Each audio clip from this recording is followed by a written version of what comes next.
Kwa hivyo sisi kwa sababu tunajua zile hatua za wazazi, heshima ya wazazi and all that. Kwa hivyo mtuambie udhonini lini na kupeleka haya karibu. Okay, peana hiyo. Bwana Yesu asifiwe kanisa. Asante. Bwana Yesu asifiwe. Amen. Kama vile maandiko ilisema ya kwamba sio vizuri. Bwana Yesu asifiwe. Na najua ya kwamba Mungu amenibariki mwaka huu na nimepata mtu wangu hapa. Nilikuja peke yangu lakini sasa nimeona baraka. Ni kweli hapa Mungu anatembea. Mungu awabariki. Asante. Bwana Yesu asifiwe. Amen. Bwana Yesu asifiwe tena. Naitwa Selina Wamboi, nimeokoka mchana wa leo. Nashukuru Mungu na mbarikiwe.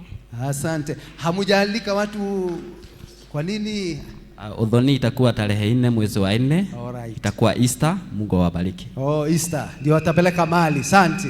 Tuwape makofi katika jina la Yesu. Na hebu njooni hapa.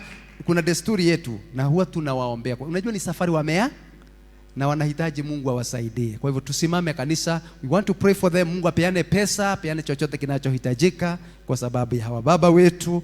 Tuwaombea James na Selina. Ni kweli sasa maana wamependana, wangependa kufunga ndoa takatifu. Na tunajua ni safari. Uwape chochote kinachohitajika. Na Bwana hata shughuli zote zilizo mbele yao tunaomba mafanikio. Uwalinde kwa jina la Yesu tunaomba tukiamini. Na mubarikiwe na tuko pamoja. God bless you so much. Amen. Ninajua muda hata kama umeoma lakini